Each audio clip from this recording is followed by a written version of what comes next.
This is about skeletons and why they need teddy bears.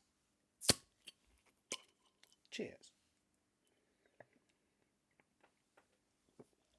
Welcome back, everybody, to me talking about books, and not just any old books, but Discworld books, and not just any Discworld book, but the 38th in publication order, I Shall Wear Midnight. That is the fourth Tiffany Aching novel, and we're almost done with our Discworld read along. But this one, yeah, as I said, fourth Tiffany Aching novel. The next one we'll be talking about is, of course, Snuff, another Sam Vimes novel. So I don't know. If you want to join us for a discussion of that, there's a link down below. Otherwise, I'll see you for a video in a month or so. I don't know. Time is without reason. Anyway, we'll do the usual thing. I'll talk a bit about what the book is about, as a spoiler free, why you need to read this book, and then we'll talk about individual bits and pieces that I found remarkable about this specific Discworld novel. And there's remarkable things, of course, because, it's a Terry Pratchett book. And that's, I think, enough of an intro. Let's talk about the book, shall we?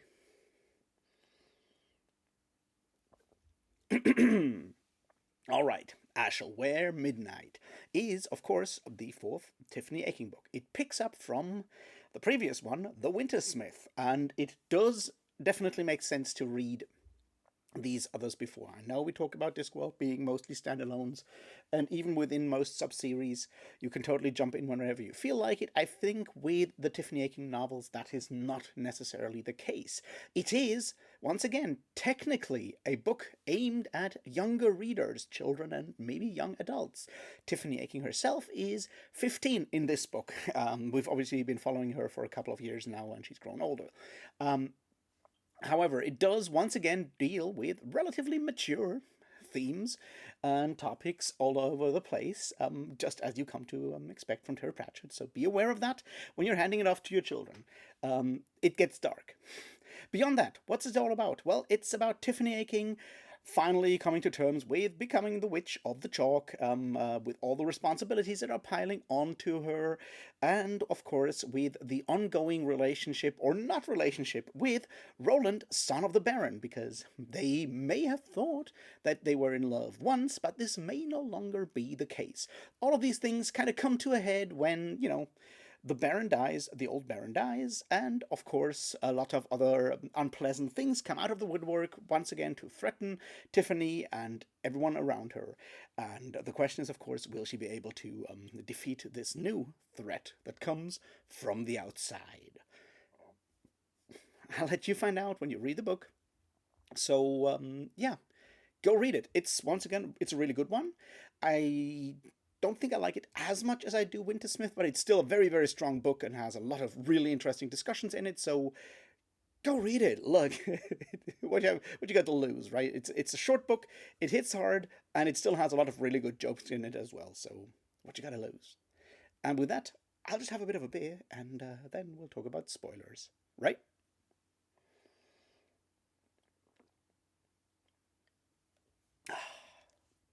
Okay, now that you have read the book, let's talk about themes and structure and the usual stuff that I talk about in these Discworld books. From here on out, there will be spoilers, be told.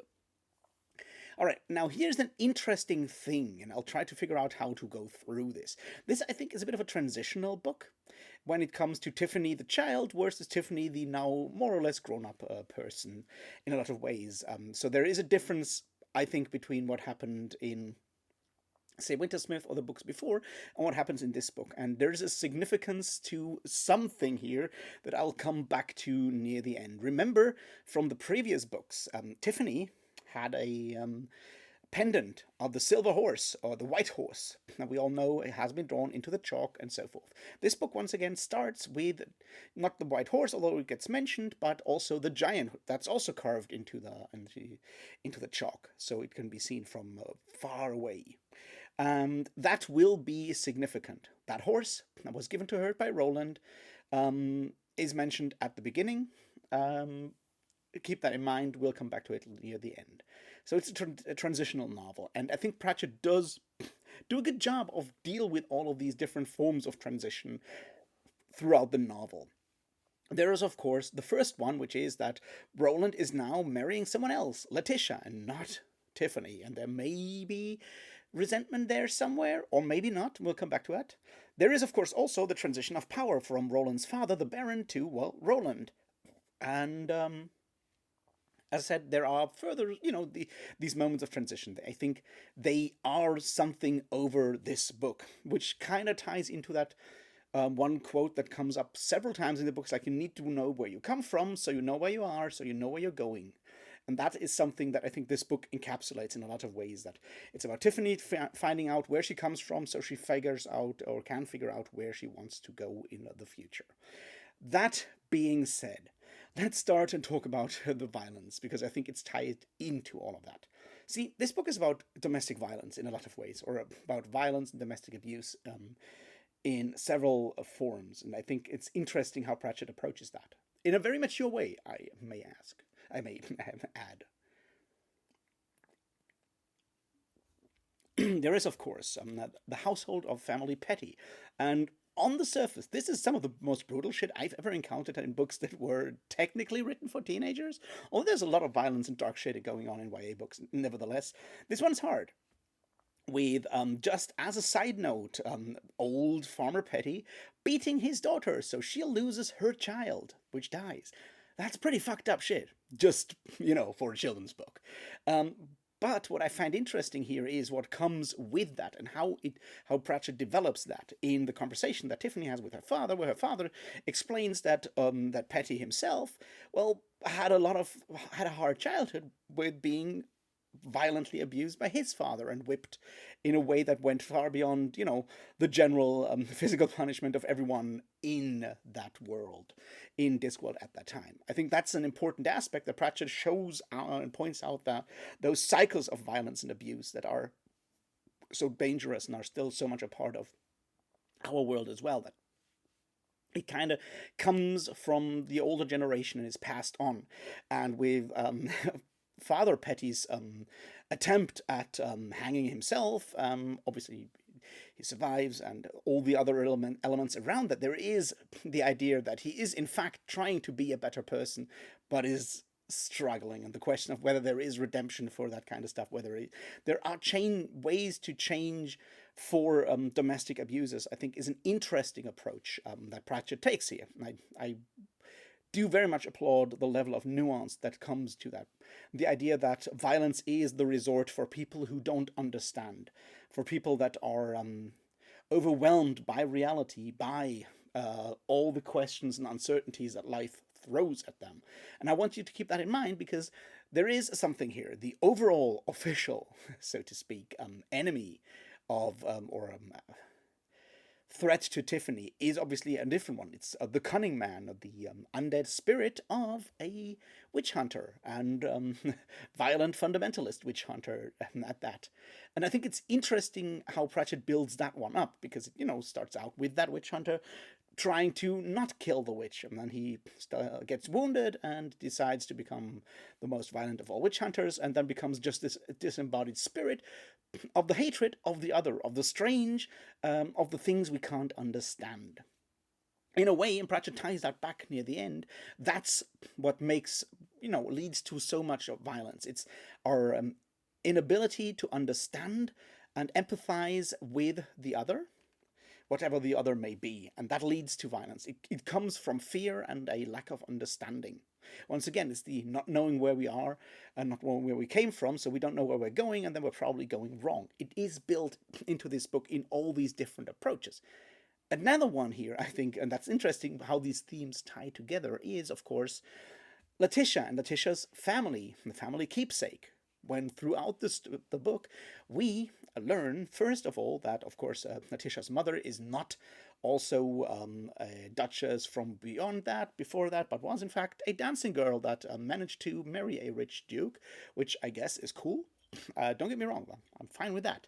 But is sort of trying really hard to turn her daughter into what she perceives to be a an actual actual nobility, which leads to that whole poem about gripping the nettle firmly and being brutal and violent and so forth, so people will in fact respect your the hierarchy and so forth, which is very much against is sort of the result of not knowing where you come from and not knowing where you want to go, and that's mirrored in Letitia not wanting to be a princess but really wanting to be a witch and learning witchcraft and being smart about it. And I think that's, as I said, all these different storylines in this book kind of flow together and all go through this form of transition of from a past, from the attempts of understanding the past to at least the present, and then hopefully a brighter future with Letitia finding out that she does in fact have magical abilities and could become a witch,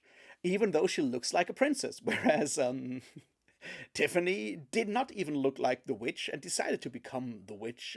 So that whole idea with the storybook and the idea that so much of physical looks lead us down, or the prejudices and stereotypes that others have for us lead us down into specific paths, or specific paths, comes once again into that whole idea of a transition.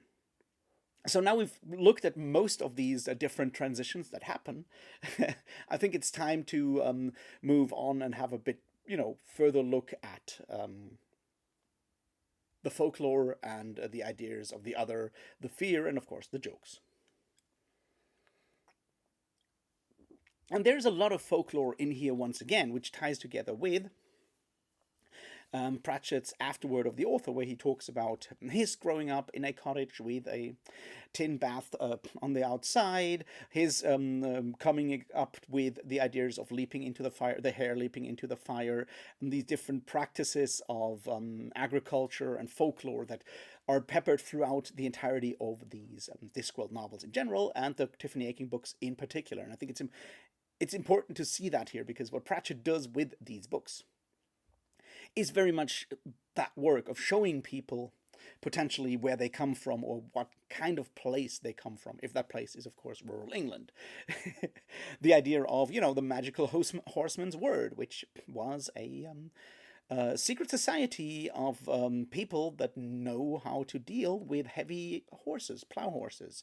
In Scotland, that was called the horseman's word. Look it up. It did exist. The interesting thing here is that he calls the spirit of the witch hunter the cunning man.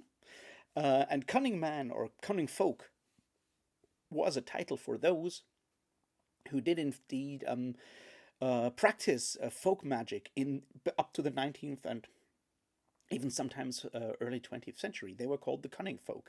So it's interesting that Pratchett takes that very specific terminology, but applies it to someone who has become the embodiment of, witch hunting, of hatred for the unknown, of hatred for the other.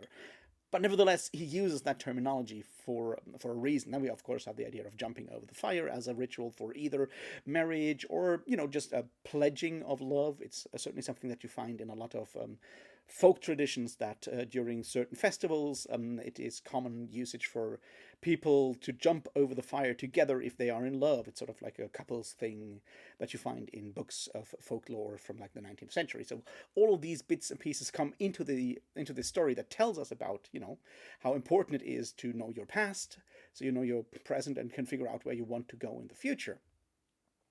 But it does the same thing, at least in part, revealing the past just through the setting and the descriptions of the setting that it adds to that. And I think that's an important aspect that once again ties into the larger theme of this.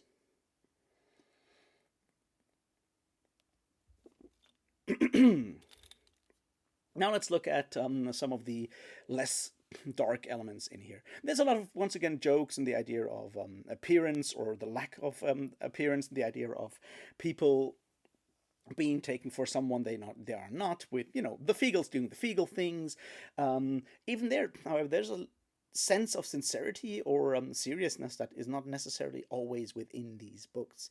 For example, the idea that Tiffany is certainly trying to be someone that she's not necessarily, with Tiffany not accepting or actually appreciating people like Ember Petty, who learns all kinds of skills when she meets with the Feagles and has a very specific form of understanding that people, Tiffany in particular dismissed. The same with her mother, where Tiffany just goes in and pushes people around and makes plans for them. And I think there's an important aspect to that.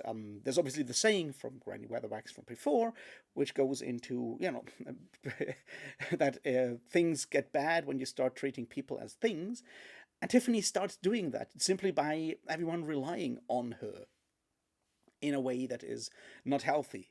And I think that's the other side to that whole idea of domestic violence that we find within this book. The idea of a community caring for each other, the idea of responsibility versus understanding. See, when the old Baron obviously knew how to understand his people and had a very specific relationship with the village people, and it's sort of hinted at that.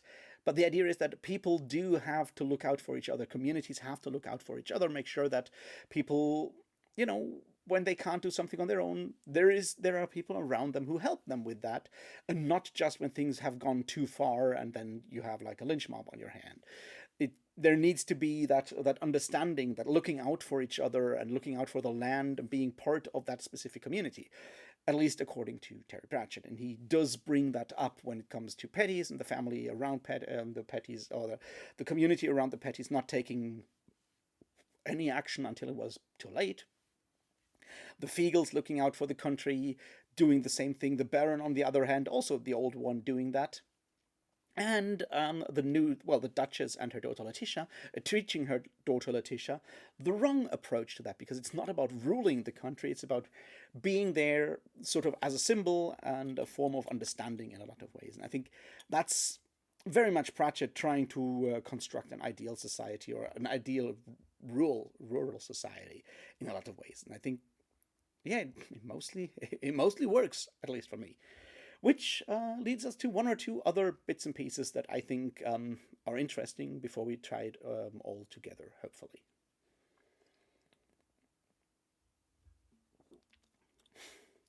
Escarina Smith. Now, that is definitely one of the more fun bits in this book. See, Escarina Smith is the main character of a very, very early book, Equal Rights. The third one, actually, where she becomes the first female wizard, or maybe not, or something altogether different. And I think it's just nice to see her come back in a way that ties Discworld further together, because for a long time the events of Equal Rights kind of stood outside of the rest of Discworld. They were never mentioned again afterwards, the idea of a female wizard. Equal Rights even ends with the idea that maybe sending more witches to teach at university and so forth, and in later books that is completely off the table again. So the question is always what happened there. And to see that Escarina, apparently with the help of Simon, or by helping Simon and partnering up with Simon, turned into someone who can live outside of time, travel outside of time, and do very specific weird things, was just nice to see, to have her back in that very specific form. I did just really enjoy that. There's obviously a lot of other elements. Again, we have a callback to Wee Mad Arthur, the rat catcher from Feet of Clay, who has become a watchman and now finds out that he is in fact actually a Feagle, and is now returned to the Nakmak Feagles in that regard. So we have all these different Discworld elements further tied together, which makes for a lot of just fun for those of us who have read through 38 of the books by now, or reread them in numerous times. So having all of that in here, I think, is fun, but it's only part of what makes this book so good. After all, the main thing is that form of transition and overcoming that fear of the outside, of the other. Because at the end of the day, and I think that was what kind of stumped me the first time I read the book a while ago, well, years ago, the Cunning Man is not a very interesting villain. He feels sort of annoying. It's a bit like the Hiver in that regard. He tries to take over the person and so forth. He feels a bit like an afterthought. Then I realized that's because he is the actual threat. The actual threat to Tiffany is not the Cunning Man. The actual threat is to start seeing people as things, seeing people as the other. It's the threat of letting that fear take over, letting that fear, that anger take over, and turn it into something else. It's, what makes Mr. Petty beat his daughter. It makes It's all these different forms of just giving up and using violence and hatred instead of understanding, instead of knowing who you are, instead of knowing where you want to be. Um, that's the actual threat. And while the Cunning Man does personify that, the personification is not what makes it so scary at the end of the day. And that is, of course, why the ending of this all is so interesting. The idea that Tiffany overcomes it by building a school in her village, building a school so people can actually figure out who they, learn stuff and make paths for themselves, setting up ways for people that want to learn a trade to get money from the Baron to pay for their indenture or their education, further education, to have all these things in set in place. And I think that's once again that's very much Terry Pratchett being Terry Pratchett. The idea that education, that learning and knowing more and knowing who you are and want to be is in fact a very positive thing. That's not just Tiffany Aching. That's very straight up Pratchett doing Pratchett things and putting his personal views on the table. And I think it's important to have that. The other part is, of course, that once Tiffany decides to, actually empathize and understand and not turn people into the other, we see how all these conflicts kind of slowly go away. She meets up with Letitia. We realize that, yes, Roland and Letitia are actually a good match. Tiffany is not a good match for Roland. The idea how the way Pratchett does, in fact, end this not even love triangle between Roland and Tiffany, I think, is incredibly mature for a young adult novel. That people realize that they only thought, because it was not their plan to, become a couple and have a relationship. It's just that they stood out enough that external pressures pushed them together, and giving into external pressures is not what this is about. It's about finding out who you really want to be and what you really want to be. And once people start thinking about that, these problems go away. Once you know, Tiffany starts actually thinking about Letitia and taking her for who she is, their perceived rivalry turns into some sort of friendship, and they start hanging out together and solving problems together, which leaves us obviously with that really cool but also incredibly dark scene that she stopped the skeleton from screaming by giving the skeleton a teddy bear. We don't want to know what what was going on there. Really, we don't.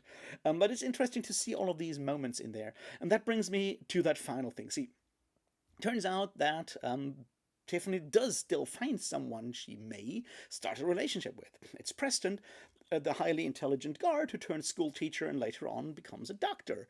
And that's, of course, really cool and really interesting. I like that approach, in as much that it's sort of like, well, why do people always have to end up with with partners with in relationships? Can't we just have people not do that? But it works really well, and that brings us to that final thing, because the book ends with Tiffany getting a new pendant. It's, of course, the golden hare instead of the silver horse. And there, I think, is something interesting with that. And I think it ties back to Terry Pratchett in particular. And that is, of course, the whole metaphor that the hare does, in fact, leap into the fire or through the fire, takes an upcoming threat and, faces it and jumps through it instead of fleeing from certain threats. Whereas, of course, horses tend to run away. So the horse is sort of a passive animal that is fleeing, whereas the hare, against all prejudices and stereotypes, is in fact the active one, taking upcoming threats and danger, head on, and thus surviving.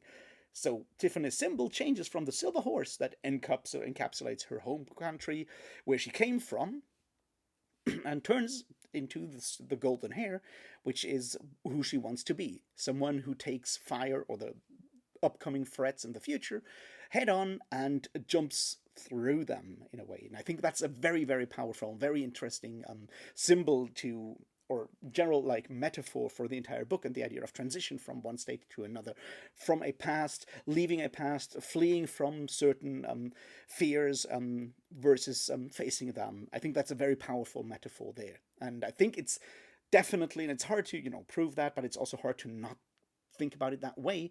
Is, of course, the connection with Terry Pratchett's health at the time. This is one of the books that was published after Terry Pratchett had his Alzheimer's diagnosis. And we famously know that Terry Pratchett did talk a lot about, how to deal with that kind of health crises, that kind of terminal disease.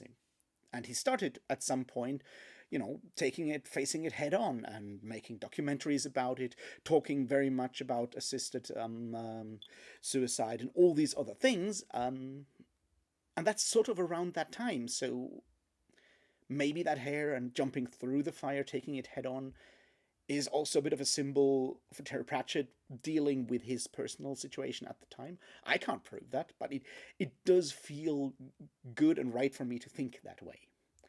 Anyway, that's my thoughts on I Shall Wear Midnight, which is a very powerful book. I enjoyed it very much, several times by now. You should too. Have you read it? Let me know in the comments. Have you not? Do you plan to? Let me know in the comments. I don't know. I hope you had fun. Thanks for watching. I'll see you in the next one. Thanks and cheers.